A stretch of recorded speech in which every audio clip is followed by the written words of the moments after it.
हम्म, कर दूं चालू। हेलो फ्रेंड्स, नमस्कार। मेरा नाम है नमन रिछारिया और आप सभी का स्वागत है हमारे YouTube channel Devendra Richharia chemistry पर। मैं नमन रिछारिया आपको लेके आ गया हूँ आपके लिए एसिड्स और बेस यानी कि अम्ल और क्षारक के बाद साल्ट्स की वीडियो, जिसमें हम साल्ट्स को थोड़ा सा पढ़ेंगे, थोड़े सा हम साल्ट्स के बारे में जानकारी लेंगे और फिर हमारी जो अगली वीडियो होगी वो हमारी होगी न्यूट्रलाइजेशन यानी कि अनुदासीनीकरण पर। तो हम साल्ट्स देखते हैं। सबसे पहले हम साल्ट्स को डिफाइन करते हैं कि साल्ट्स यानी कि लवण है क्या। तो क्षारक यानी कि अम्ल, तो अम्ल। और इस वीडियो में हम सारी टर्मिनोलॉजी लिखने में भी इंग्लिश की यूज़ करेंगे क्योंकि इसमें हिंदी की टर्मिनोलॉजी थोड़ी गड़बड़ है, ठीक है। अम्ल यानी कि एसिड्स एंड बेस, क्षारक यानी कि बेस, क्षारक यानी कि बेस। आपसी अभिक्रिया, आपसी अभिक्रिया बोले तो म्यूचुअली रिएक्शन, आपसी अभिक्रिया यानी कि ये म्यूचुअली रिएक्ट होके एसिड एंड बेस। इसका अभी हम एक एग्जाम्पल भी लेंगे। ये म्यूचुअली रिएक्ट होके यानी कि आपस में अभिक्रिया करके रिएक्शन करके क्या बनाते हैं, साल्ट्स प्रोड्यूस करते हैं यानी कि लवण बनाते हैं। तो अभिक्रिया यानी कि साल्ट्स, अभिक्रिया बोले तो क्या, सॉरी ये रिएक्शन है, अभिक्रिया बोले तो रिएक्शन, ठीक है। तो अभिक्रिया करके क्या बना लेते हैं, जो कि आज हमारा गोल है, साल्ट्स बना लेते हैं यानी कि लवण बनाते हैं, लवण बनाते हैं, ठीक है फ्रेंड्स। और फिर हम इसके बाद बढ़ते हैं आगे। इसके एक एग्जाम्पल को देखने के बाद तो हम इसका एक एग्जाम्पल देख लें। तो फ्रेंड्स, हमने यहाँ तक क्या देखा, साल्ट्स के बारे में, और अब हम देखते हैं साल्ट्स का एक एग्जाम्पल, ठीक है। तो साल्ट्स का एक एग्जाम्पल क्या है, सबसे पहला एग्जाम्पल ये HCl है यानी कि हाइड्रोक्लोरिक अम्ल, जो कि हमने आपको बताया था हमारे स्टोमक में पाया जाता है। और जब मैं डाइजेस्टिव सिस्टम यानी कि पाचन तंत्र पर वीडियो बनाऊंगा तो उसमें मैं आपको सारी चीज़ें बताऊंगा, ठीक है। तो ये हमारे स्टोमक यानी कि शरीर के अंदर पाया जाता है HCl, और अब शायद फलों में भी पाया जाता है, लेकिन अभी मुझे उसके नाम ध्यान नहीं है, तो मैं आपको अगली वीडियो में हम उस पर चर्चा करेंगे। तो ये एक अम्ल है यानी कि ये एक एसिड है, this is the acid, this is an acid and NaOH, ये क्या है, ये एक बेस है। सोडियम हाइड्रोक्साइड, सोडियम Na जो है वो सोडियम का प्रतीक यानी कि सिंबल है, और हाइड्रोक्साइड यानी कि OH। तो सोडियम हाइड्रोक्साइड एक बेस है यानी कि एक क्षारक है, और ये एक अम्ल यानी कि एक एसिड है। तो जब एसिड एंड बेस यानी कि अम्ल और क्षारक ने आपस में अभिक्रिया की यानी कि ये म्यूचुअली रिएक्ट हुए, इनने म्यूचुअली रिएक्शन की, आपस में ये रिएक्शन हुई, हमने इनकी कराई, तो ये क्या बना लेंगे, NaCl। ये क्या बनाएंगे रिएक्शन करके, NaCl यानी कि सोडियम क्लोराइड, इसके प्लस का आयन पॉजिटिव आयन इसके नेगेटिव आयन के साथ यानी कि माइनस के आयन के साथ चला जाएगा, तो ये क्या हो जाएगा, NaCl प्लस H2O यानी कि जल का सूत्र है, जो कि हम वाटर बोलते हैं, जिसमें हाइड्रोजन के एक अणु होगा यानी कि हाइड्रोजन का 1 मॉलिक्यूल होगा, प्रेजेंट होगा, सॉरी हाइड्रोजन के 2 मॉलिक्यूल प्रेजेंट होंगे, क्षमा करिएगा, इसमें 2 मॉलिक्यूल प्रेजेंट होंगे, और हाइड्रोजन का एक, ठीक है, हाइड्रोजन का 1 मॉलिक्यूल प्रेजेंट होगा। और अब हमने ये क्या बना लिया है, NaCl प्लस H2O। तो ये किसकी रिएक्शन के बाद बना, ये बना है HCl यानी कि हाइड्रोक्लोरिक अम्ल, हाइड्रोक्लोरिक एसिड, और NaOH यानी कि सोडियम हाइड्रोक्साइड्स की अभिक्रिया कराने के पश्चात यानी कि रिएक्शन कराने के बाद तो जल बनाया, जल और लवण बनाया। मैंने आपसे बोला भी था कि अभिक्रिया में आप एक पॉइंट नोट कीजिए कि अम्ल यानी कि एसिड एंड बेस यानी कि क्षारक अभिक्रिया करके यानी कि रिएक्शन करके क्या बनाते हैं, लवण, और लवण के साथ साथ एक चीज और बनाएंगे जो है जल यानी कि वाटर। तो H2 बना है ना, H2 जल का सूत्र है, ठीक है। और NaCl आप जानते हैं एक जाना माना नमक है, जिसको हम खाने में यूज करते हैं, जिसमें हम खाना पकाने में जिसका यूज करते हैं, ये नमक है यानी कि लवण है। ये हम बोले तो लवण यानी कि एक साल्ट है, ठीक है। अब आपको शायद मेरे ख्याल से इतने में साल्ट्स क्लियर हो गया होगा। और अब हम बढ़ते हैं आगे। तो अब हमें देखना है प्लास्टर ऑफ पेरिस, पहली चीज, ठीक है। तो हम पहली चीज देखेंगे प्लास्टर ऑफ पेरिस। तो प्लास्टर ऑफ पेरिस है क्या, इसका जो सबसे पहले हमें देखना है इसका जो रासायनिक सूत्र होता है, और ये क्या होता है वो हम अभी सब बताएंगे जब इनके प्रयोगों के बारे में पढ़ेंगे। तो प्लास्टर ऑफ पेरिस, यहाँ पर हम इसको बोलते हैं पॉप, अच्छा, खाने वाला लॉलीपॉप नहीं, ये पॉप है, ठीक है। तो प्लास्टर ऑफ पेरिस का जो रासायनिक सूत्र यानी कि जो केमिकल फॉर्मूला होता है, ये जो रासायनिक सूत्र होता है ना इसका chemical formula, what is chemical formula of the plaster of Paris और POP? So this is calcium. अच्छा, मैं आपको कुछ बताना चाहता हूँ। हमने कैल्शियम के लिए 2 वैलेंसी और सल्फेट के लिए -2, ठीक है, क्योंकि ये होती संयोजकता बोलते हैं हम जिसको, ठीक है। तो इसकी +2 और इसकी -2 इनटू हेमी। हेमी क्या है आप ये भी देखिए, hemi is equal to semi is equal to half. अब आप सोच रहे होगी ये पगला गया, ये पागल हो गया। हेमी जो है इसका भी मतलब होता है आधा यानी कि हाफ। जब हम किसी भी चीज़ की हाफ अमाउंट लेते हैं तो हम उसको हेमी बोलते हैं या फिर सेमी बोलते हैं या फिर हाफ बोलते हैं। तो हेमी और सेमी दोनों वर्डों का एक ही मतलब है, जो कि क्या है आधा, जो कि क्या है आधा। तो हम क्या करेंगे कि इसका जो केमिकल फॉर्मूला यानी कि जो रासायनिक सूत्र होता है वो होता है, एक minute, CaSO4 into hemi hydrate, calcium sulphate hemi hydrate, calcium sulphate and hemi hydrate, जो कि ये वाटर है। ये क्या है? ये वाटर है, ये वाटर है। आधा हमने वाटर के कितने आधे मॉलिक्यूल लिए और कैल्शियम सल्फेट, ठीक है। ये कैल्शियम सी जो है ये कैल्शियम का सिंबल है यानी कि प्रतीक है। सल्फेट जो है SO4 जो है वो सल्फेट का प्रतीक यानी कि सिंबल है। और जो ये हेमी यानी कि आधा, तो हम इसको सेमी नहीं बोलेंगे। अच्छा, हेमी क्यों बोलेंगे? अब ये बात आपको केमिस्ट्री के प्रोफेसरों से जाके पूछनी पड़ेगी, यानी कि केमिस्ट्री से जाके पूछनी पड़ेगी, क्योंकि इतने डीपली मैंने इसमें स्टडी नहीं की है तो मैं नहीं बता सकता, ठीक है। तो कैल्शियम सल्फेट हेमी हाइड्रेट इसका रासायनिक सूत्र होता है। और जो इसका कॉमन नेम होता है, कॉमन नेम होता है इसका POP यानी कि प्लास्टर ऑफ पेरिस। पॉप यानी कि प्लास्टर ऑफ पेरिस। और इसका जो केमिकल नेम होता है, बस इतना तो हमें जानना ही है इसके बारे में, जो इसका केमिकल नेम होता है वो होता है कैल्शियम सल्फेट। वो क्या होता है? कैल्शियम थोड़ी मैं इसको आगे लिखती हूँ, ठीक है। तो इसका जो केमिकल नेम होता है यानी कि रासायनिक नाम होता है, केमिकल नेम, वो होता है कैल्शियम सल्फेट। आगे कैल्शियम सल्फेट के आगे हम क्या लिखेंगे? कैल्शियम सल्फेट हेमी हाइड्रेट यानी कि वाटर जो है जल का सूत्र, तो हेमी हाइड्रेट। तो हमने यहाँ तक देखा क्या प्लास्टर ऑफ पेरिस के बारे में हमने इतना कुछ जाना। अच्छा, अब हमें इसके प्रयोग जानने हैं। अब हमें इसके क्या जानने हैं? प्रयोग। तो जब तक आप इसको लिखिए तब तक मैं इसके यूजेस को उतारता हूँ। तो पॉप यानी कि प्लास्टर ऑफ पेरिस का जो पहला प्रयोग यानी कि जो फर्स्ट यूज है वो क्या है? हम इसमें लिखेंगे कि फ्रैक्चर्स बोन जो होती हैं उन पे प्लास्टर चढ़ने में, ठीक है। जो आप जानते हैं, जो मान लो जो गिरने से या चोट लगने से मान लो कभी कभी हड्डी टूट जाती है, ठीक है। यानी कि बोन क्या है? जो हमारी ये बोन्स होती हैं, मसल्स नहीं बोलेंगे, याद रखना। कई लोग मसल्स वर्ड यूज़ करते हैं लेकिन हमें मसल्स वर्ड यूज़ नहीं करना है। तो जो हड्डी होती है यानी कि जो बोन होते हैं, हड्डी को इंग्लिश में बोन कहते हैं।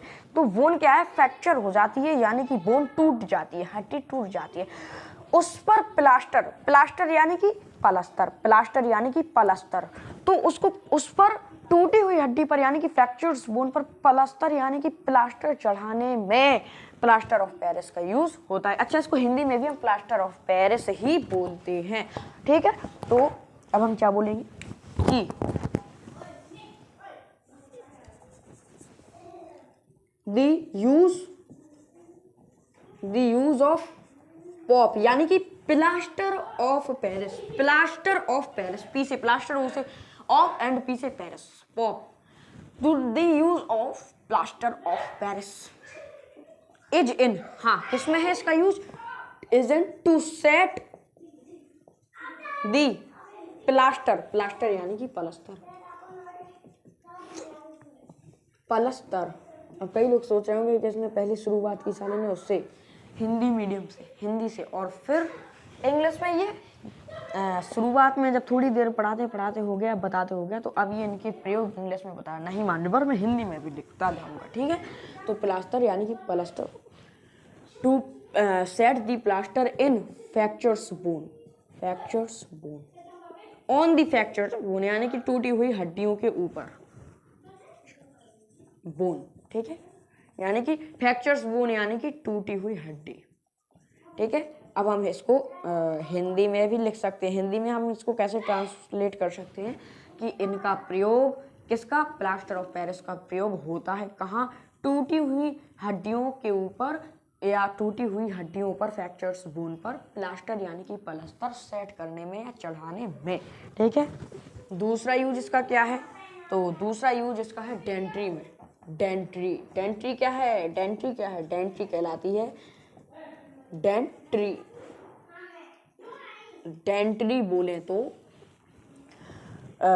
टीथ सेट यानी कि वो मशीन जिससे दांतों को सेट किया जाता है। दांतों को सेट करने का मतलब क्या है, दांतों को फ्रेंड्स सेट करने का मतलब ये होता है कि आपने देखा होगा जब कोई वृद्ध दादाजी लोग जो होते हैं यानी कि जो बूढ़े व्यक्ति होते हैं उनके दांत गिर जाते हैं। यानी कि मैं अपनी बात बता रहा हूँ, मेरे जो छोटे दादाजी हैं यानी कि मेरे दादाजी के जो छोटे भाई हैं उनके क्या है दांत गिर गए हैं, ठीक है। उनके दांत गिर गए थे सन 2015 में, तो उनने अपने ऊपर क्या डेंट्री के हेल्प से यानी कि डेंट्री के हेल्प से क्या करवाया था, टीथ सेट करवाए थे यानी कि नकली दांत लगवाए थे, जिसको नकली दांत बोलते हैं। और ये जो इनकी अपर लेयर होती है यानी कि जो ऊपरी परत होती है वो इतनी सॉलिड होती है कि फील होता है कैसा, like as the original teeth, यानी कि बिल्कुल सत्य दांतों की तरह हमें इसका आभास होता है। और जो मेरे दादाजी हैं उनके ऊपर भी नकली दांत लगे यानी कि डेंट्री लगी है, टीथ सेट हुई है, लेकिन वो उनके असली दांत नहीं है। तो ठीक है, एक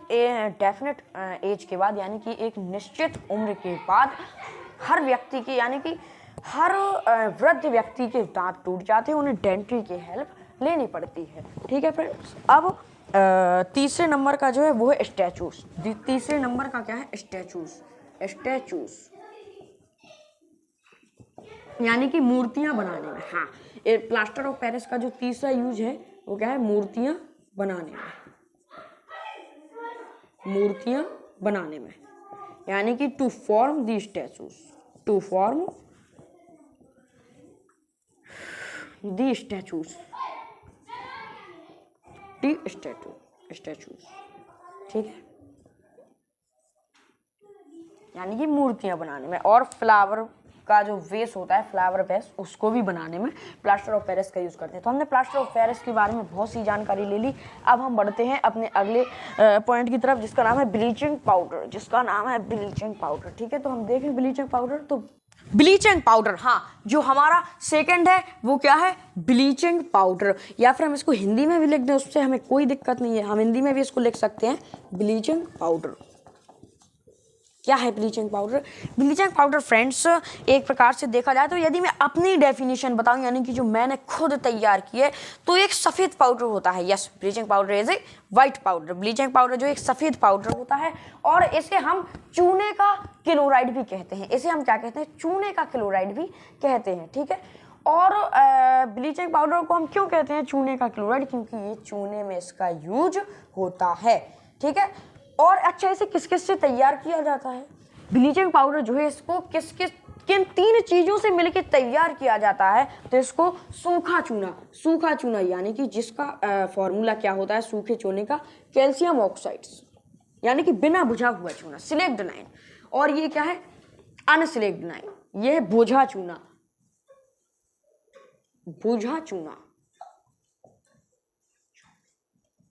बुझा चूना बोले तो अनसिलेक्ट लाइन,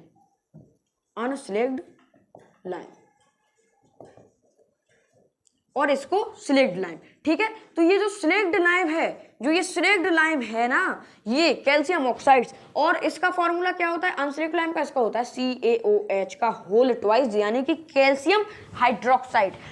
और एक है क्लोरीन गैस, ये क्या है, क्लोरीन गैस। ये तीन चीजें ऐसी हैं जिनसे मिलके ब्लीचिंग पाउडर प्रिपेयर होता है, यानी कि इसको तैयार किया जाता है। किन तीन चीजों से मिलके, कैल्शियम ऑक्साइड यानी कि सूखा चूना, बिना बुझा हुआ चूना अनसिलेक्ट लाइन, और दूसरा है कैल्शियम हाइड्रोक्साइड यानी कि बुझा हुआ चूना अनसिलेक्ट लाइन, है ना। और कैल्शियम हाइड्रोक्साइड CaOH का होल ट्वाइस, और तीसरा जो है हमारा वो है क्लोरीन गैस। क्लोरीन गैसेस, इन 3 चीज़ों से मिलकर क्या बनता है, ब्लीचिंग पाउडर। तो अब हमने ब्लीचिंग पाउडर के बारे में अभी इतना जाना, लेकिन अभी ये इतना कुछ नहीं है। अब हमें जानना है थोड़ी सा और, इसका केमिकल फॉर्मूला क्या होता है, केमिकल नेम क्या होता है, कॉमन नेम क्या होता है, ये 3 चीज़ें अभी हमें बाकी रह गई हैं जानना, ठीक है। तो ब्लीचिंग पाउडर का जो केमिकल फॉर्मूला होता है, हाँ ब्लीचिंग पाउडर का जो केमिकल फॉर्मूला होता है, और फिर हम इसके यूज भी अभी हम पढ़ेंगे, ठीक है। तो जो ब्लीचिंग पाउडर है, जो ये ब्लीचिंग पाउडर है, एक मिनट, हाँ अब क्लीन आ रही होगी। तो जो ये ब्लीचिंग पाउडर है, इसका जो केमिकल फॉर्मूला होता है, इसका क्या जो केमिकल फॉर्मूला होता है, आइडेंटिटी जो इसकी होती है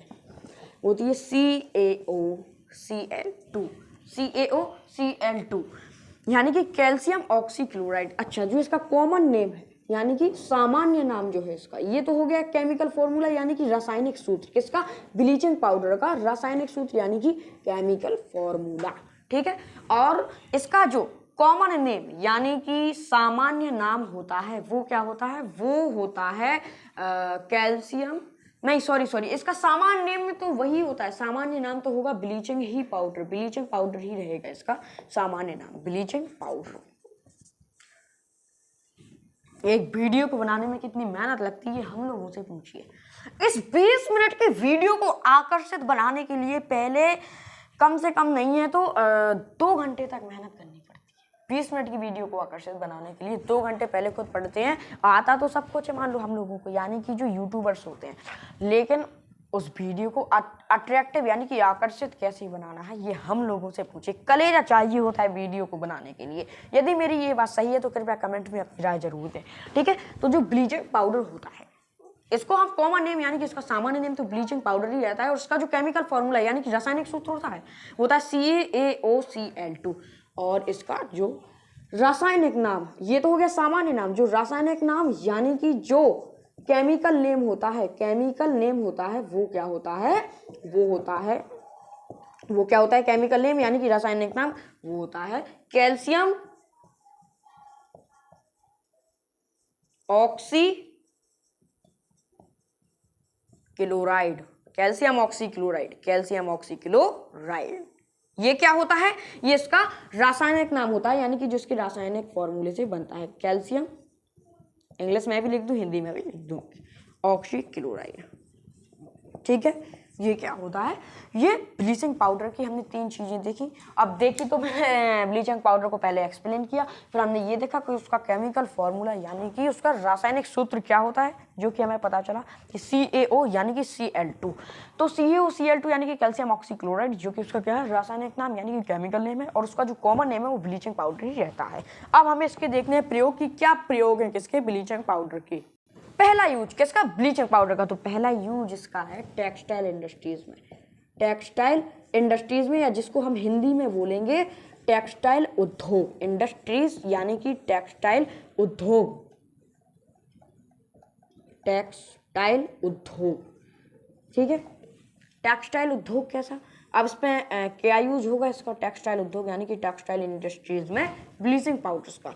तो ब्लीचिंग पाउडर्स का यूज होता है टेक्सटाइल इंडस्ट्रीज में, उस धागे को, उस थ्रेड्स, जो एक थ्रेड्स होता है। अच्छा, टेक्सटाइल इंडस्ट्रीज क्या है, इसमें जो टेक्सटाइल इंडस्ट्रीज में जो एम्प्लॉयर्स होते हैं यानी कि जो कार्यकर्ता होते हैं, वो क्या करते हैं कि उनका कपड़ों को चेक करने का यानी कि धागा बनाने का या फिर धागा को चेक करने का कि क्या गड़बड़ी है आदि काम रहता है। अब चूंकि मैं तो टेक्सटाइल इंडस्ट्रीज का एम्प्लॉयर हूँ नहीं, जो मैं आपको उतनी अच्छे से एक्सप्लेन कर सकूँ कि क्या होती है टेक्सटाइल इंडस्ट्रीज और एम्प्लॉयर्स का क्या वर्ष होता है। ये मेरे चाचू यानी कि जो मेरे छोटे चाचा हैं वो यहाँ के एम्प्लॉयर हैं, तो उनसे पूछना पड़ेगा कि इनका टेक्सटाइल इंडस्ट्रीज में क्या जॉब है, ठीक है।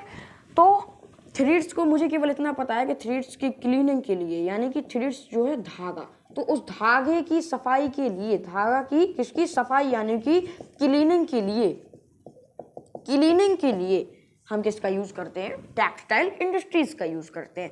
टेक्सटाइल इंडस्ट्रीज में किसका, ब्लीचिंग पाउडर का यूज करते हैं, जो कि क्या होता है उससे धागा क्लीन हो जाता है, यानी कि उस धागे पर क्लीन बोले तो शाइनिंग आ जाती है, शाइनिंग यानी कि चमक, ठीक है। इसका पहला यूज चमक। अच्छा, इसका जो दूसरा यूज है वो जानते हैं आप क्या है, इसका दूसरा यूज है क्या, एक मिनट, पहला यूज इसका कंप्लीट हुआ, अब इसका जो दूसरा यूज है वो क्या है, इसका दूसरा यूज हम लिखेंगे use in water to make water germ free, to make germ free water, यानी कि जो जल होता है उसमें छोटे छोटे बैक्टीरिया यानी कि कीटाणु यानी कि जर्म पाए जाते हैं। जर्म, बैक्टीरिया या फिर कीटाणु, तीनों एक ही शब्द है, तीनों का अर्थ भी मीन्स भी एक ही है।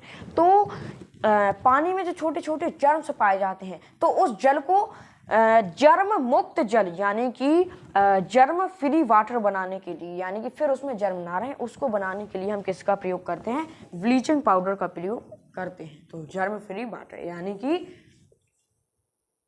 इसका उपयोग जर्म मुक्त जल को बनाने में किया जाता है, जल को बनाने में किया जाता है। ठीक है फ्रेंड्स, बनाने में किया जाता है। और इसका जो तीसरा यूज तो अच्छा मेरे ख्याल से कंप्लीट हुआ। दूसरा यूज, अब जो तीसरा यूज है इसका, थर्ड यूज, वो क्या है, वो है पेपर इंडस्ट्रीज। हाँ, यानी कि जो कागज उद्योग होते हैं, कागज उद्योग, इसका तीसरा प्रयोग किसका, ब्लीचिंग पाउडर का तीसरा यूज, कागज उद्योग। कैसा कागज उद्योग, अब मेरे कहने का मतलब ये है कि इन कागज उद्योग में, अच्छा आप लोगों को दिख नहीं होगा, थोड़ा आगे से लिखा जाए, कागज उद्योग जो है ये तीसरा, यानी कि पेपर इंडस्ट्रीज यानी कि कागज उद्योग। तो इसमें क्या होता है कि कागज पर शाइनिंग लाने के लिए, उस कागज पर चमक लाने के लिए यानी कि शाइनिंग लाने के लिए, चमक को हम शाइनिंग इंग्लिश में बोलते हैं।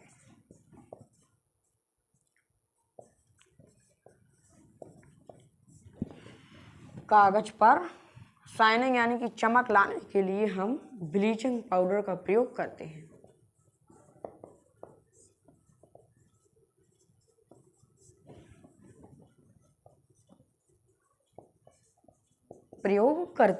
ठीक है, किसका प्रयोग करते हैं, ब्लीचिंग पाउडर का। ठीक है फ्रेंड्स, तो अब हमने इतना देख लिया और अब हम इसके बाद देखेंगे बेकिंग सोडा। जब तक कि आप लोग इसको कंप्लीट कीजिए, फिर हम बेकिंग सोडा की ओर बढ़ते हैं। हाँ, बेकिंग सोडा, बिल्कुल सही सुना आपने, बेकिंग सोडा।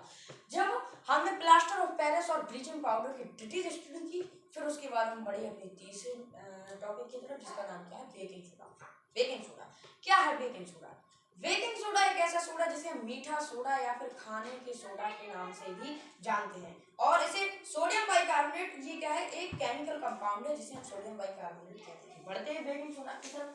इसको हम खाने का सोडा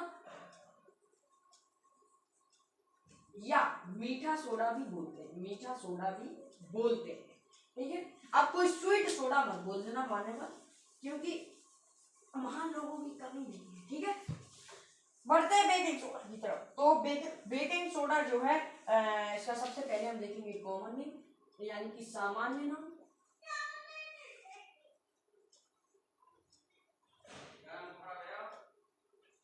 बेकिंग सोडा यानी कि इसका सामान्य नाम क्या है, इसका सामान्य नाम है बेकिंग सोडा। हाँ, इसका सामान्य नाम क्या है, बेकिंग सोडा ही, इसको बेकिंग सोडा ही बोलेंगे। और इसका जो रासायनिक सूत्र होता है, यानी कि इसका जो केमिकल फॉर्मूला होता है, इसका जो क्या होता है, केमिकल फॉर्मूला होता है, ठीक है। इसका जो केमिकल फॉर्मूला होता है, केमिकल फॉर्मूला वो होता है कितना, NaHCO3, ठीक है। मतलब हमने बेकिंग सोडा किसके बाद पढ़ा, प्लास्टर ऑफ पेरिस और ब्लीचिंग पाउडर को डिटेल में पढ़ने के बाद। तो NaHCO3, ठीक है, सोडियम से और हाइड्रोजन से और कार्बोनेट से मिलके, तीन चीज़ों से मिलके क्या बनता है, बेकिंग सोडा यानी कि मीठा सोडा, जिसे हम खाने का सोडा भी बोलते हैं। ये एक केमिकल कंपाउंड है। ये क्या है, ये एक केमिकल कंपाउंड है। और बेकिंग सोडा, जिसे मीठा सोडा या खाने के सोडा के नाम से भी जाना जाता है, ये क्या करता है, एक ही चीज़ है, मतलब इसको हम बेकिंग सोडा भी बोलते हैं, खाने का सोडा भी बोलते हैं और मीठा सोडा भी बोलते हैं। ये क्या है, तीनों नाम एक ही चीज़ है। अच्छा, इसका क्या काम है, ये जो है लीवनिंग एजेंट के रूप में प्रयोग किया जाता है। हाँ, लीवनिंग एजेंट क्या है आपको इस वीडियो में, या फिर इस वीडियो में नहीं तो अगली वीडियो में पता चल जाएगा। ठीक है, लीवनिंग एजेंट के रूप में प्रयोग किया जाता है। अच्छा, इसका जो रासायनिक नाम है, ये तो हमने इसका रासायनिक सूत्र यानी कि केमिकल फॉर्मूला देखा। अब इसका जो रासायनिक नाम है यानी कि केमिकल नेम, मुझे क्षमा करें, मैं कम से कम 3 मिनट तक माइक रख दिया मैंने और फिर मुझे ध्यान नहीं रही उठाने की। तो हो सकता है आप लोगों को उतनी देर में यदि बात सुनाई गई हो तो बहुत अच्छी हो, नहीं सुनाई गई हो तो कोई दिक्कत की बात नहीं है। केमिकल नेम, ठीक है। इसका जो केमिकल नेम है वो क्या है, इसका केमिकल नेम है सोडियम बाइकार्बोनेट या सोडियम हाइड्रोजन कार्बोनेट। दो नाम है, पहला तो है सोडियम हाइड्रोजन कार्बोनेट, हाँ, सोडियम हाइड्रोजन कार्बोनेट, ये क्या है, सोडियम हाइड्रोजन कार्बोनेट। और या फिर इसका दूसरा नाम क्या है, सोडियम बाइकार्बोनेट, बाइकार्बोनेट, है ना। अब हम इसके यूजेस देखते हैं, इसके क्या प्रयोग हैं। तो हमने इसके बारे में 3 चीज़ें देखी और बस ये लास्ट टॉपिक है। तो इनके प्रयोग से पहले हम क्या कर लें, इनके प्रयोग से पहले हम जरूर एक बार थोड़ी सा इनका क्या कर लें, हम इनका रासायनिक समीकरण देख लें यानी कि केमिकल रिएक्शन देख लें। तो जब हम NaCl यानी कि सोडियम क्लोराइड यानी कि खाने वाला नमक प्लस H2O यानी कि जल यानी कि पानी या वाटर प्लस CO2 यानी कि कार्बन डाइऑक्साइड की यह गैस, आप लोगों को दिख रहा है या नहीं, हाँ दिख रहा है, plus nitrate NH3, sorry nitrate नहीं, क्षमा करें, अमोनिया, इतनी 4 चीज़ों को जब हमने लिया, कितनी 4 चीज़ों को, कि सोडियम क्लोराइड, वाटर और CO2 और NH3 यानी कि अमोनिया, तब हमें क्या मिला, तब हमें मिला NH4Cl यानी कि अमोनियम क्लोराइड, है ना। इनको हम क्या बोलेंगे, अमोनियम क्लोराइड प्लस NaHCO3 यानी कि सोडियम बाइकार्बोनेट। ठीक है, जब हमने इनकी अभिक्रिया कराई यानी कि इनने रिएक्शन की तो हमें क्या मिला, NaCO3 यानी कि सोडियम बाइकार्बोनेट या सोडियम हाइड्रोजन कार्बोनेट। ठीक है, ये इसका क्या है, केमिकल रिएक्शन है यानी कि रासायनिक अभिक्रिया है किसकी, बेकिंग सोडा की। तो बेकिंग सोडा के प्रयोग, हाँ बेकिंग सोडा के क्या प्रयोग, तो बेकिंग सोडा का जो पहला प्रयोग है वो क्या है, खाना पकाने में। हाँ, बेकिंग सोडा का प्रयोग हम, इसका यूज़ हम खाना पकाने में करते हैं यानी कि फूड को कुक करने में करते हैं। और ये किसी भी रेसिपी को जल्दी गला देता है या फिर पका देता है। और ये ऐसी रेसिपी को बनाने में किया जाता है जिसमें सिरका, नींबू का रस या छाछ जैसे एसिडिक चीज़ों को क्या करते हैं, इंक्लूड किया जाता है या मिलाया जाता है। तो यह कार्बन डाइऑक्साइड गैस छोड़ता है। हाँ, ये क्या रिलीज करता है, ये कार्बन डाइऑक्साइड रिलीज करता है यानी कि इस गैस को ये बाहर निकालता है या छोड़ता है, जिससे आटा या बैटर यानी कि जो आटा होता है वो क्या होता है, फूल जाता है। आटा गूंथने के बाद फूल जाता है क्योंकि उसमें से CO2 यानी कि कार्बन डाइऑक्साइड गैस रिलीज होती है। ठीक है, तो हम इसका पहला प्रयोग लिखेंगे, इसका पहला प्रयोग हम लिखेंगे यूज इन फायर एक्सटिंग। पहला यूज इन, अच्छा ये तो थे रोजाना जो दैनिक जीवन में जो हम प्रयोगों को देखते हैं, ये है केमिकल यूज, इसके उनकी रासायनिक उपयोग जो वाकई में आपकी MP बोर्ड की बुक में दिए गए हैं। अच्छा, एक्सटिंग माने बुझाना, फायर माने आग, यूज माने प्रयोग। तो आग बुझाने में प्रयोग किया जाता है, आग बुझाने में पहला यूज। बस ये लास्ट टॉपिक है फ्रेंड्स, क्योंकि अब वीडियो को हो चुके हैं कम से कम 25 मिनट। ठीक है, और जो दूसरा है दूसरा यूज किसका, बेकिंग सोडा का जो दूसरा यूज है वो है सोडियम प्लस बाइकार्बोनेट। ठीक है, तो मेकिंग इन ब्रेड टोस्ट,